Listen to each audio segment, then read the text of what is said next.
Olá pessoal, tudo bem com vocês? Sou Neuza Bittencourt, psicanalista clínica, e hoje falarei um pouquinho sobre narcisismo e suas implicações para o sujeito. O que vem a ser o narcisismo? Narcisismo é um conceito criado por Freud, proposto por ele a partir de um mito, da mitologia grega chamado Narciso. O que se encontra, inclusive, uma das versões mais bem conhecidas pelo poeta romano chamado Ovídio, que conta a história de um apaixonamento de um jovem, Narciso, por ele mesmo. Ele se apaixona por ele mesmo, se encanta com a própria imagem, a partir das águas cristalinas, segundo o mito, e se torna surdo a Eco. Agora, quem era Eco? Como o próprio nome diz, Eco é justamente o final das frases.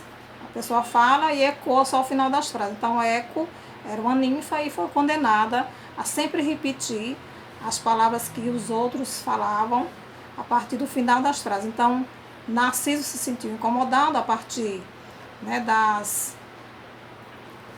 atitude de Eco em querer abraçá-lo e tudo, foi rejeitada, Narciso a repeliu e Eco não se contentou com isso, deprimiu, entrou numa tristeza profunda, já não comia, já não bebia e por fim ela morreu com esse sentimento de rejeição, Veja só que aí já entra algumas temáticas, alguns adoecimentos psíquicos que estão presentes nesse mito, Por isso que em sua obra, os ensaios, sobre a introdução do narcisismo, Freud foi muito enfático, em falar sobre todas essas temáticas, a questão desse narcisismo primário, de onde ele se origina, que esse desenvolvimento humano vai a partir da tenridade, aquela criança que vai sendo criada por seus cuidadores, por seus pais, de modo insatisfatório, diria assim, de modo que a criança se reconheça ali como o centro das atenções e aí vai se tornando um adulto com a personalidade instável.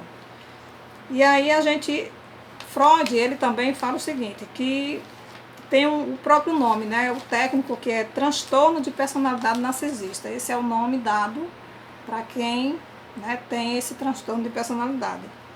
O que significa o transtorno de personalidade narcisista? É justamente esse desvio, que afeta a mente da pessoa, por completo, porque a pessoa ela pensa diferente, age, interage com o mundo e com as pessoas de modo diferenciado das outras. Então, muitas vezes, pessoas, ou nós, estamos diante de pessoas com esse transtorno e nós não conseguimos identificar qual é a causa, o porquê que o ser humano está agindo daquela forma, sendo que você acaba por fazer tudo por ele, dar o máximo por ele, mas ele continua ali, sempre querendo mais, querendo ser o centro mesmo, detentor da verdade e querendo sempre ser primeiro em tudo. E muitas vezes a gente encontra, no próprio trabalho da gente, dentro da nossa família, na sociedade do modo geral, e a gente tem que compreender o que se trata, o que fala sobre o narcisismo, que é esse transtorno, na verdade, E aí a gente vai lendo um pouquinho sobre esse transtorno e a gente vê que ele é tão preciso, porque o próprio Freud ele fala que é sobre a geração narcisista, que nesse mundo contemporâneo a gente se depara com muitas pessoas com uma personalidade instável, É uma sensação que a pessoa está vivendo em outro parâmetro, de vida. Então, ele fala o seguinte, o título dessa geração narcisista é o seguinte, o título provém de crianças que desde a tenridade são premiadas por qualquer motivo. Ou seja, até mesmo quando elas cumprem suas obrigações rotineiras, como se comportar bem na escola, guardar os seus brinquedos, elas são elogiadas em excesso. Na verdade, são obrigações da criança, Então, existe sim famílias, pais e mães que de repente pecam pelo excesso de zelo, pelo excesso de cuidado.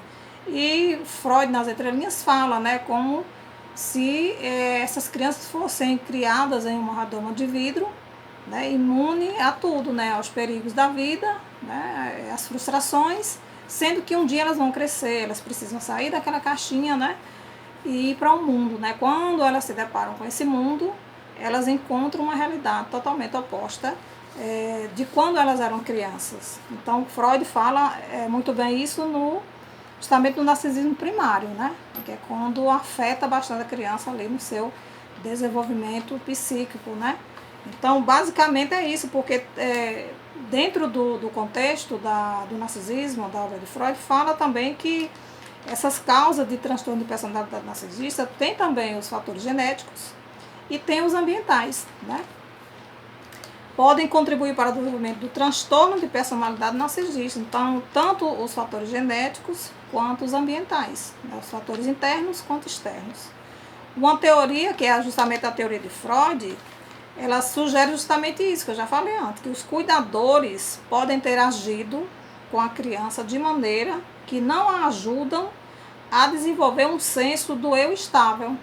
Então a criança é como se ela ficasse ali com... Ficasse não, ela fica assim, o ego vai a partir do desenvolvimento dela, esse ego dela vai inflando, inflando, inflando, e ali ela vai ter sempre esse sentimento de egoísmo, né, de egocentrismo, né, que atinge muito mais o ser humano, como a gente imagina, né, que atinge mesmo, a pessoa se sente centro do universo, é como se mamãe e papai tivesse todo momento ali para atendê-la, né, atendê-la nas suas necessidades, nas suas satisfações, nos seus desejos mais, né, amplos.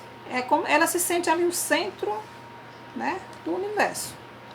Então, o egocentrismo, existem pessoas que têm a exaltação de si mesma, excessiva da própria personalidade, fazendo com que o indivíduo se sinta como centro da atenção. É isso que ocorre com pessoas que têm justamente esse transtorno narcísico, né? E a gente vê isso muito por onde a gente anda, né? A gente vê isso muito presente onde a gente atua, onde a gente trabalha, onde a gente convive, né? E a gente tem também que ter essa questão de sobreviver a isso tudo, né? E tentar sair ileso o mais possível, né? Porque o egocentrismo também, ele frequentemente relacionado com a egolatria e o narcisismo, né? Ou seja, a adoração de si mesmo. E isso é muito sério, né? Quando você se vê ali diante de uma pessoa narcisista, obviamente que a princípio você não sabe como que aquela pessoa está, né? Mas é o funcionamento mesmo, né? A pessoa tem um funcionamento psíquico, o modo de ser, de se comportar próprio.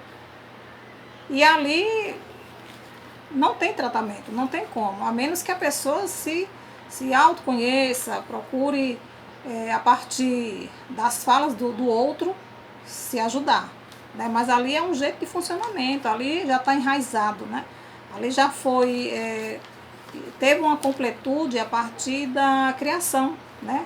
Dessa família, né? Como que essa família criou, o que essa família gerou, né? A partir do dar, né, para essa criança em excesso e não dar os direitos e deveres não existem, né, como se a criança ficasse sempre pequenininha ali, né, mas ela vai crescer, né, ela cresce e cresce também com ela esse transtorno de personalidade difícil do outro ser humano lidar. Então é muito complexo, né. Então a proposta do poeta romano Ovídio, né, é muito interessante, realmente dentro da mitologia grega a gente vê, né, um estudo bastante amplo nessas questões particulares do ser humano e algo para ser muito estudado, né? Inclusive esse mito ele nos ensina muita coisa, né? Nos ensina que esse excesso de vaidade, que é o que a gente está vendo muito aí, né? Na mídia social a gente vê que as pessoas procuram se enaltecer a todo custo, né? A todo momento, né? Usando a mídia social como seu ponto de partida para sempre estar presente ali para o outro enxergar, para o outro ver, né, para o outro ver o belo. Mas na verdade as pessoas estão com esse excesso de vaidade, com esse excesso de amor próprio, que em algum dado momento vão se frustrar e não vão saber lidar, né, com esse tipo de rejeição, como a própria Eco, né? A ninfa Eco não soube lidar com o processo da rejeição, né? Feita pelo Narciso, né?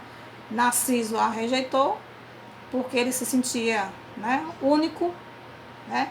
E não sentia adequado para outras pessoas. Ele era bom, ele era belo, ele era único, né? Então, nós seres humanos temos que atentar para isso e nos proteger, né? Porque muitas vezes as pessoas têm esse adoecimento psíquico, a maioria, quando as pessoas não estão psicamente bem, né? Então, por isso que o autoconhecimento, ele é importante para todos nós, né? Porque nós sabemos que o ser humano, ele tem esses momentos, né?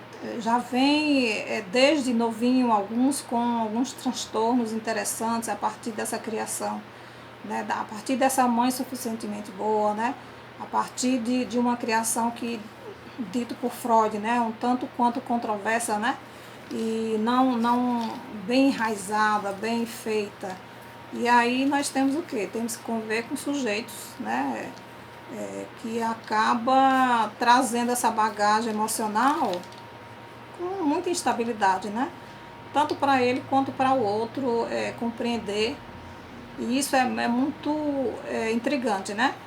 Aqui tem o Piaget, ele fala sobre o egocentrismo, né? Eu vou ler um pouquinho para vocês. Ó. Segundo o psicólogo suíço, que é o Jean Piaget, no âmbito da psicologia infantil, o egocentrismo é uma característica natural nas crianças que se encontram na segunda infância, entre os 3 anos ali e os 6 anos. Isso acontece porque, nesta idade, as crianças não são capazes de entender que os outros indivíduos possuem crenças, opiniões e pensamentos diferentes dos seus. É aí que está, né? A partir dessa idade, os pais devem já orientar os filhos de acordo, né? Conviver de fato em uma sociedade, a ensinar como deve andar, como deve respeitar o próximo, como ter empatia com o próximo, né? Então é desde criança, desde cedo, que o ser humano tem que ensinar o outro ser humanozinho a se portar diante de uma sociedade. Porque senão, que tipo de ser humano nós estamos criando, né? Que tipo de ser humano nós vamos nos deparar no futuro, né? Então, todos esses teóricos, psicólogos, eles justamente falam pela mesma língua, né? É o mesmo sentido, né, de ser. E esse mito, essa mitologia, ela é muito interessante porque estuda todos os aspectos comportamentais, né? Estuda desde as fases psicossexuais da criança, né? Que é no ato ali da que a criança nasce, ela está imersa somente nela, né? É só no id, né? Então, para ela e a mãe é uma só, é só uma figura.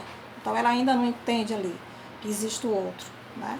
Mas, a partir de uma certa idade, os pais devem, né, lançar mão de uma boa educação, entrar com uma educação para que ela não se perca, né, na vida, como Narciso se perdeu, né? Que Narciso foi criado também com uma redoma de vidro e deu no que deu, né? Se perdeu e fez com que os outros também ficassem imersos na beleza dele e se perdessem na própria vaidade, né? No próprio egocentrismo, que é o que acontece, que a gente vê que acontece com muitos seres humanos, né?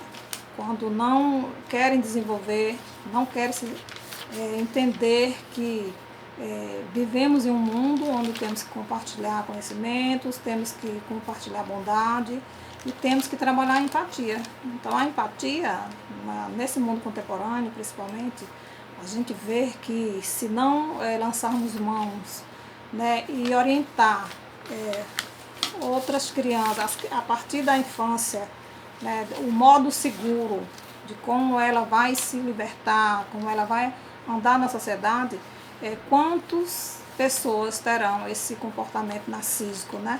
E esse transtorno narcisismo, ele é muito complexo, né? Ele deve ser mais bem estudado para que a gente possa ajudar outras pessoas a se entenderem, ajudar as pessoas que sofrem com o poder do narcisismo, do narcisista em suas casas, no seu trabalho, na sociedade do modo geral. E aí eu fico por aqui. Um beijo. Farei mais vídeos legais.